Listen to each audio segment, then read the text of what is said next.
बच्चों, आज हम लोग देखेंगे अपना नया चैप्टर मैट्रिक्स। ठीक है, बहुत ही इंपॉर्टेंट चैप्टर है, इसको बहुत ही ध्यान से पढ़िएगा आप लोग। बहुत ही धीरे धीरे बहुत आराम से हम इस चैप्टर को पढ़ेंगे क्योंकि चैप्टर थोड़ा लेंदी है।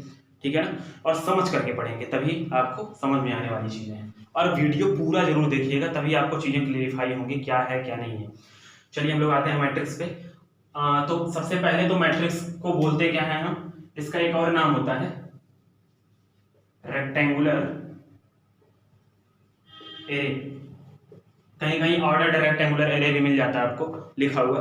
ठीक, रेक्टेंगुलर एरे का मतलब क्या होता है? अच्छा, एरे हम किसको बोलेंगे? मैथमेटिक्स में एरे हम तब बोलते हैं, ठीक, एरे लैंग्वेज का यूज तब करते हैं, ठीक, जहां पे ग्रुप ऑफ सिंबल, ठीक है, ग्रुप ऑफ नंबर या ग्रुप ऑफ एक्सप्रेशन, ठीक है, किसी बॉक्स में लिखा हो, किसी बॉक्स में किसी ऑर्डर में लिखा गया हो। ठीक है ना, तो रेक्टेंगुलर क्यों नाम लेते हैं? क्योंकि यहाँ पे जो सिंबल होता है इसका इस तरीके से बनाया जाता है। ठीक है ना, या आपको इस तरीके से नोटेशन इसका मिलेगा। ठीक, क्या मिलेगा? नोटेशन इस तरीके से या इस तरीके से। तो हम इसको क्या नाम दे देते हैं? Rectangular array. ठीक है ना, तो रेक्टेंगुलर एरे हम मैट्रिक्स को क्या बोलते हैं? क्यों बोलते हैं? क्योंकि इसमें क्या होता है, इसमें क्या होता है, सिंबल आपको दिखाई देगा और आपको एक्सप्रेशन दिखाई देगा और आपको नंबर दिखाई देंगे। ठीक है ना, आपको बहुत सारे नंबर दिखाई देंगे, group of symbol, group of expression, group of number. ठीक है, वो किसी एक बॉक्स में लिखा होगा और किसी रूल के तहत, ठीक है ना, किसी रूल के अकॉर्डिंग लिखा होगा, ऑर्डर में लिखा होगा, ऐसे ही नहीं। ठीक, तो इसको हम क्या बोलते हैं? मैट्रिक्स बोलते हैं। ठीक है, जब भी कैसा लिखा हो, इस वाले बॉक्स में लिखा हुआ या ऐसे में लिखा हो। ठीक है, ये दोनों नोटेशन होता है किसका? मैट्रिक्स का। ठीक, अच्छा, अब ये दिमाग में आया कि इसका यूज क्यों करते हैं, इसकी जरूरत क्यों पड़ी?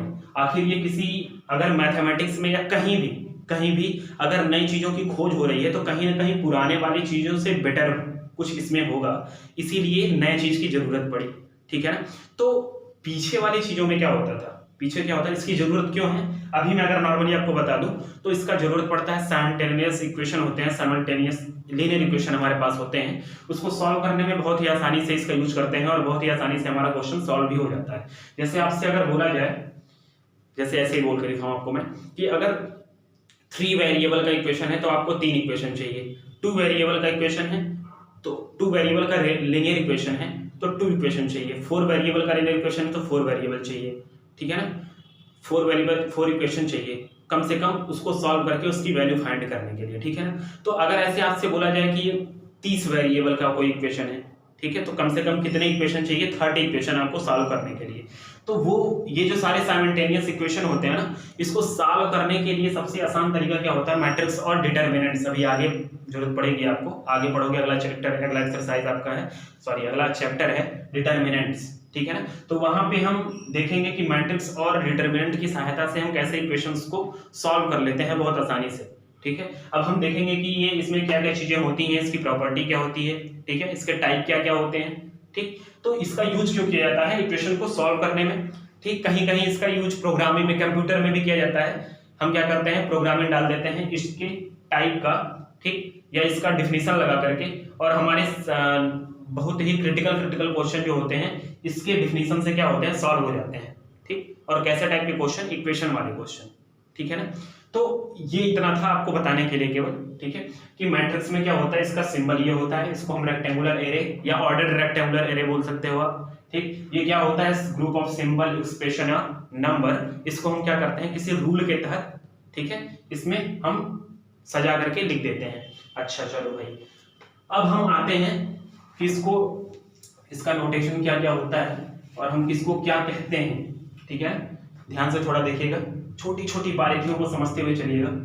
अगर मैं किसी मैट्रिक्स को दिखाऊं ऐसे करके, ठीक, तो हमेशा मैट्रिक्स का जो नाम होगा, नाम उसका, ठीक, वो कैसे लिखेंगे? कैपिटल लेटर में। कैसे लिखेंगे? कैपिटल लेटर में। ये एक रूल बनाया गया है, ठीक, कैपिटल लेटर में, और इसके जो एलिमेंट्स होंगे, ठीक है ना, इसके अंदर जो भी चीजें लिखी जाएंगी, चाहे एक्सप्रेशन हुआ, चाहे नंबर हुए, चाहे सिंबल हुआ, ठीक, वो सब क्या होंगे? क्या होंगे? स्मॉल लेटर में लिखे जाएंगे। ठीक, जैसे मैं आपको लिख के दिखा दूं A11, A12, A13, A21, A22। अभी आपको समझ में आएगा क्या मैं लिख रहा हूँ। A23, A31, A32, A33। ठीक है, ये क्या होता है, इसको हम बोलते हैं, इसको नाम दे सकते हैं M क्रॉस N। ठीक है ना, तो या इसको मैं नाम दे सकता हूँ 3 क्रॉस 3। अगर मैं इतना ही एलिमेंट लिखूंगा तो इसको मैं क्या नाम दे सकता हूँ, 3 क्रॉस 3 का मैट्रिक्स है। ठीक, तो इसमें दो चीजें होती हैं, ये तो नोटेशन हो गया, इसके एलिमेंट कैसे लिखे जाएंगे, स्मॉल लेटर में लिखे जाएंगे। ठीक, और ये क्या होगा आपका, इसका नाम होगा मैट्रिक्स का कि मैट्रिक्स ए, तो इसको हम कैसे लिखेंगे, कैपिटल लेटर में। ठीक है, इसको हम क्या बोलते हैं, इसको हम नाम देते हैं ऑर्डर ऑफ मैट्रिक्स। क्या बोलते हैं, ऑर्डर ऑफ मैट्रिक्स। बहुत ही ध्यान से आराम से समझिएगा, इसको बोलते हैं ऑर्डर ऑफ मैट्रिक्स। दिख रहा है ना, ठीक है, इसको बोलेंगे ऑर्डर ऑफ मैट्रिक्स। और इसमें जो ये 3 3 लिखा हुआ है ना, तो अगर मैं बोलूं कि n इसमें एलिमेंट्स जो है बहुत सारे हैं, तो अगर मैं इसको m और n नाम दे दूं, ठीक, जैसे m क्रॉस n, ठीक है ना, तो इसको हम बोलते हैं ऑर्डर ऑफ, क्या बोलेंगे, ऑर्डर ऑफ मैट्रिक्स। जैसे यहाँ पे तो लिमिटेड एलिमेंट था, हो सकता है कि मैं ऐसे कर दूं, इसको ऐसे नीचे बढ़ा दूं आगे, और dot dot dot dot dot dot यहाँ पे an1 an2 और an3 ऐसे करके लिख दूं। ठीक है ना, तो इसमें बहुत सारे होंगे। ठीक, और इधर भी मैं n कर दूं। ठीक है ना, तो इसको हम चेंज कर सकते हैं अपने हिसाब से। अगर मैं एक मिनट रुको, स्टैंडर्ड में लिख दूं, अगर एक स्टैंडर्ड लिखूं, स्टैंडर्ड मैट्रिक्स आपके सामने लिखता हूं और उसके हिसाब से आपको चीजें समझाता हूं, तो आपको ज्यादा अच्छे तरीके से समझ में आएगा। ठीक है, एक मिनट होल्ड करिएगा थोड़ा सा। ठीक,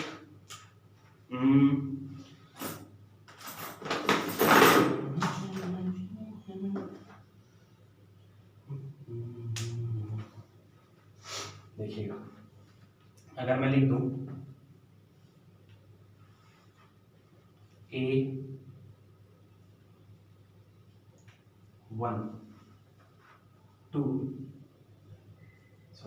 A12 A13 dot dot dot A1M। ठीक है ना, ये क्या मैं लिख रहा हूं, A1M। ठीक, अच्छा जी, अभी मुझे लिख लेने दीजिए, फिर अभी मैं आपको एक साथ समझाता हूँ। ये नीचे आ जाते हैं हम लोग, AN1 AN2 dot dot dot A, इसको n बोलो, इसको m बोलो, mn। ठीक है, ये हो गया आपका एलिमेंट, इसको बोलेंगे m क्रॉस n का। ठीक है ना, अच्छा, यहाँ पे जो यम होता है ना, यहाँ पे जो यम होता है उसको हम बोलते हैं रो। ठीक, और n जो होता है उसको बोलते हैं कॉलम। क्या बोलेंगे, कॉलम। ठीक है, m को बोलेंगे रो और n को क्या बोलेंगे, कॉलम। ये आपका क्या होता है, ये सारा क्या हो गया आपका, ये रो हो गया। ठीक है ना, ये क्या हो गया, रो। जो हॉरिजॉन्टल होते हैं वो सारे क्या होंगे, रो, और जो इस तरीके से होंगे ये सारे क्या हैं, कॉलम। ठीक है ना, ध्यान से समझिएगा, ये क्या है, रो, और इनको हम क्या बोलेंगे, कॉलम। ठीक, तो ये क्या है, ध्यान से देखिए, A11 लिखा हुआ है ना, तो A11 का मतलब क्या होता है, A11 का मतलब हो गया फर्स्ट रो, और इस वाले 1 का मतलब हो गया फर्स्ट कॉलम। ठीक है, इसी तरीके से ये हो गया first row second column, first row third column, first row n column. ठीक है, n कॉलम। इसी तरह नीचे आते जाओ, यहाँ पे क्या है, m रो, m वाला रो और first column, m row second column, m row n column. समझ में आया आपके। ठीक, इसीलिए m क्रॉस n को मैं क्या बोला हूं, m को बोला हूं रो, और n को क्या बोला हूं, नंबर ऑफ कॉलम। ठीक है ना, समझ में आ रहा आपकी। इसको हम बोलते हैं order of matrix, m cross n।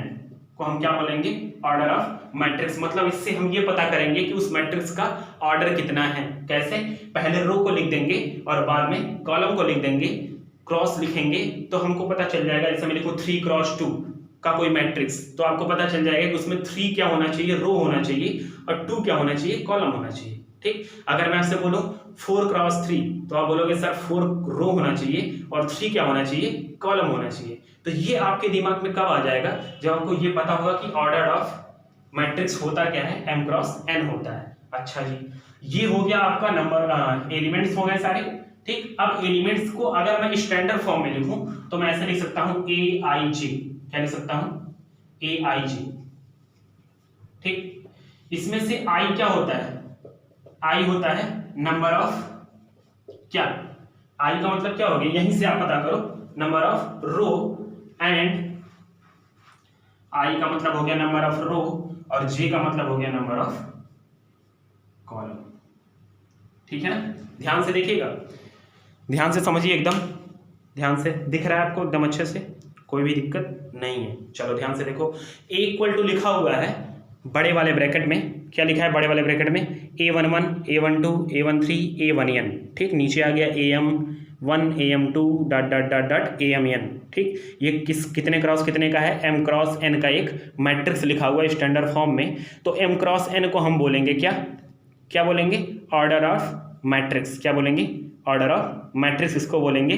तो कहीं भी अगर लिखा हुआ हो इतना क्रॉस इतना, तो मतलब क्या हो गया, हमको पता चल जाएगा उससे क्या, कि ऑर्डर ऑफ मैट्रिक्स है ये। ठीक है ना, इसी तरीके से नीचे क्या दिया गया है, जैसे यहाँ पे लिखा है a11 a12, ऐसे नीचे कहीं लिखा होगा a22 a23। ठीक, तो उससे आपको क्या पता लगेगा किस वाले रो का है और किस वाले कॉलम का है। ठीक, तो i का मतलब क्या होता है, i का मतलब होता है नंबर ऑफ रो, और कॉलम का मतलब होता है नंबर ऑफ, सॉरी j का मतलब होता है नंबर ऑफ कॉलम। समझ में आया आपके, ठीक है ना। आपको मैट्रिक्स का इंट्रोडक्शन समझ में आया कि नहीं आया, थोड़ा सा आपके विजुअलाइजेशन आपके दिमाग में बना कि नहीं बना, कि हम किसको क्या बोलेंगे। अब जरा इसको थोड़ा सा मैं किनारे करता हूँ, इसको थोड़ा सा मैं किनारे बनाता हूँ, और आपसे पूछता हूँ या आपके समझ में आ रहा है कि नहीं आया दिमाग में आपके, ये एंट्री हुआ कि नहीं, देखना ध्यान से। a इक्वल टू लिखा हुआ है a11, या मैं कोई एलिमेंट ही लिख देता हूँ, चलो 3 2 4 1 5 3, चलो यही रहने दो। अब ये बताओ कि इसमें रो कितने हैं, तो आप कहोगे सर 2 रो है और 3 कॉलम, तो आप कहोगे सर ये 2x3 का क्या है, मैट्रिक्स है। क्या है, 2x3 का मैट्रिक्स है। ठीक है ना, क्यों सर, क्योंकि इसमें 2 रो है और 3 कॉलम है। तो अगर मैं आपसे पूछूं a12 कितना होगा, a12 इस वाले में, इस मैट्रिक्स में a12 की वैल्यू क्या होगी, तो आप बोलोगे सर a12 का मतलब कि फर्स्ट वाला रो और सेकंड वाला कॉलम में कौन सा एलिमेंट है। तो फर्स्ट वाले रो और सेकंड वाले कॉलम में कौन सा एलिमेंट है, फर्स्ट वाला रो और सेकंड वाला कॉलम में कौन सा एलिमेंट है, 2। तो आप बोलोगे सर a12 इक्वल टू क्या होना चाहिए, यहाँ पे 2 होना चाहिए। अगर मैं आपसे कहूं कि भाई a23 कितना होगा, तो आप कहोगे सर इसका मतलब हो गया कि सेकंड वाले रो का थर्ड वाला एलिमेंट, यही होगा सेकंड वाले रो का और थर्ड वाले कॉलम का एलिमेंट कौन सा होगा। तो सेकंड वाले रो का, सेकंड वाला रो ये दिख रहा है, थर्ड वाले कॉलम का, थर्ड वाले कॉलम का मतलब 3। समझ में आ रहा है, बहुत ही ध्यान से बारीकी से समझिएगा। अगर थोड़ा सा भी कंफ्यूजन होगा ना तो कुछ नहीं समझ में आएगा, ये मैं पहले बता दे रहा हूँ। ठीक, तो बहुत ही ध्यान से बारीकी से समझिएगा चीजों को। a12 a3, अच्छा चलो एक और लिखता हूँ यहाँ पे, a इक्वल टू 1 2 3 5 6 1 7 3 2 ऐसे लिखा हुआ। ये कितने का हो जाएगा, 3x3 का। क्यों, 3 रो है और 3 कॉलम भी है। ठीक है ना, तो क्या हो जाएगा, ये 3x3 वाला मैट्रिक्स हो जाएगा, आपके दिमाग में हो गया। ठीक, चलो तो a इक्वल टू, अच्छा a नहीं, अगर मैं आपसे बोलूं a31 कितना होगा, मतलब थर्ड वाले रो का फर्स्ट वाला कॉलम। ठीक है, थर्ड वाले रो का और फर्स्ट वाले कॉलम का एलिमेंट कौन सा होगा, तो थर्ड वाले रो का और फर्स्ट वाले कॉलम का एलिमेंट क्या है, 3 है। ठीक, a23 सेकंड वाले रो का थर्ड एलिमेंट, थर्ड वाले कॉलम का, सॉरी सेकंड वाले रो का और थर्ड वाले कॉलम का एलिमेंट क्या होगा 7। ऐसे ही आप प्रैक्टिस करने के लिए बहुत सारे मैट्रिक्स लिख करके खुद के प्रैक्टिस के लिए, खुद के समझने के लिए, ठीक है ना, तो आपको समझना बहुत जरूरी है। तो आपको क्या पता चल गया है, दो चीजें क्या आपको पता चली कि m क्रॉस n को हम क्या बोलेंगे, ऑर्डर ऑफ मैट्रिक्स बोलेंगे, और aij में i क्या होता है, नंबर ऑफ रो होता है, और j क्या होता है, नंबर ऑफ कॉलम। ठीक, इससे हम ये पता कर लेंगे कि किस नंबर ऑफ रो और किस नंबर ऑफ कॉलम का ये वाला एलिमेंट है। समझ में आया आपके? ठीक है, तो यहाँ पे क्या बता रहा था मैं, मैट्रिक्स बता रहा था। ठीक, अच्छा जी, मैट्रिक्स जो होती है ना, इसकी वैल्यू नहीं आती। ठीक, मैट्रिक्स की वैल्यू नहीं आती है, मैट्रिक्स सॉल्व होकर के किसी नॉर्मल फॉर्म में आ जाता है। ठीक है, किसी लेंथी फॉर्म में होगा तो छोटे फॉर्म में आ जाएगा, इतना ही होता है। हालांकि मैट्रिक्स की वैल्यू नहीं निकलती। मैट्रिक्स की वैल्यू अगर निकालनी है तो उसके लिए एक नया चीज बनाया गया है, क्या, डिटर्मिनेंट। क्या बनाया गया है, डिटर्मिनेंट। तो मैट्रिक्स की अगर वैल्यू आपसे पूछे ना, तो वैल्यू ऑफ मैट्रिक्स का मतलब ही होता है डिटर्मिनेंट। ठीक है, मतलब इसकी अगर वैल्यू निकालनी है मैट्रिक्स की, तो आपको क्या बनाना पड़ेगा, पहले इससे डिटर्मिनेंट बनाना पड़ेगा। ठीक है, उसका भी प्रोसेस है, आप पढ़ोगे, सब चीजें पढ़ोगे। ठीक है ना, तो ध्यान से, कोई प्रॉब्लम वाली बात नहीं। ठीक, तो आपके दिमाग में क्या होना चाहिए कि सर मैट्रिक्स की वैल्यू नहीं होती, डिटर्मिनेंट की वैल्यू होती है। ठीक है ना। अच्छा, अब हम देखेंगे टाइप ऑफ मैट्रिक्स, तो थोड़ा सा इंतजार